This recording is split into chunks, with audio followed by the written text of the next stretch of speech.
The first thing that we want to do is convert the radius from micrometers into meters. That way we have a standard unit. And hopefully we know from our table of standard prefixes that 1 micrometer is equivalent to 10 to the minus 6th meters. And if we multiply in this manner, the micrometers are going to cancel out and we're going to be left with the unit of meters. And we don't really need a calculator for this conversion because the radius would just turn out to be 50 multiplied by 10 to the minus 6th meters. So this is a good unit for radius because it's in the standard unit of meters. Perhaps the next thing that we would like to do is to calculate the surface area of just one of these sand grains. Now, the question notes that the sand grains can be approximated as spheres. So what we're going to do is calculate the surface area of a sand grain. So we'll just abbreviate that SG. And because they're spheres, we can do 4 times pi times the radius squared. We're going to go ahead and plug the radius that we just converted in for r. And then when we compute the surface area for this single sand grain, we should get about 3.142 times 10 to the negative 8th. And if we look at our calculation, the unit will come out in meters squared. So this is the surface area for just a single sand grain. And it turns out that we also want to calculate the mass of a single sand grain. And to do that, we can look at the density equation. We know that density is equal to mass divided by the volume.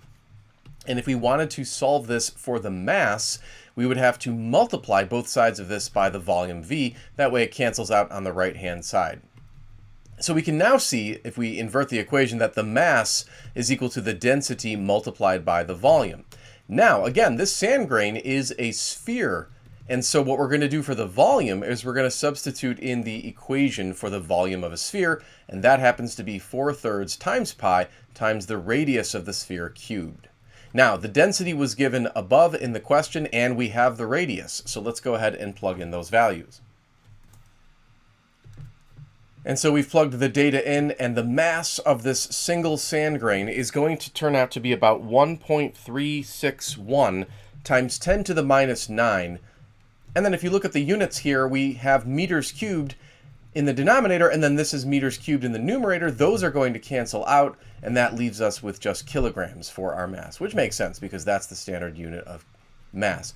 And so this is the mass of a single sand grain. We also have the surface area of a single sand grain above. Now, we're going to sort of hold on to those two values. We will refer back to them shortly. But next we look at this cube. The question notes that we want to cover a cube so that we have a surface area equal to, well, they don't give us the surface area, but they say that the cube is 1 meter on edge. So if we think of a cube, we can draw it out here, and we know that each dimension, length, width, and height, is 1 meter. And it turns out that the surface area of a cube is equal to 6 times the side length squared. So if we plug in the side length of just 1 meter, we end up with a surface area equal to 6 meters squared.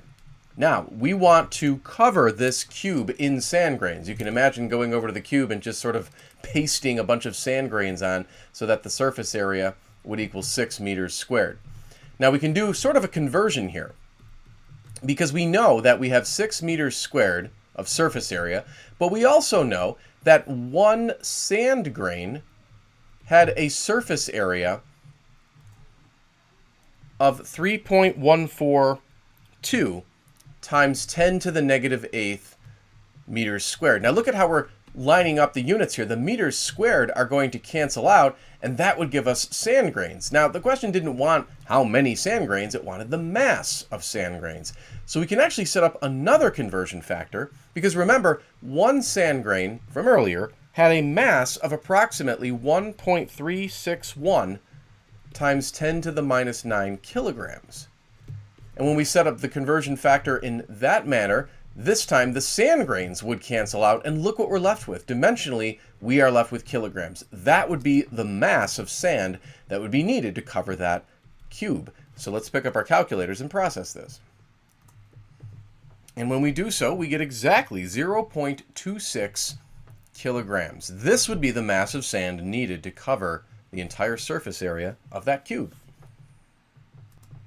Thanks for taking the time to watch the video. If you're interested in making a small donation to my cause, I would greatly appreciate it, but please do not feel obligated to do so. I appreciate you taking the time to watch regardless.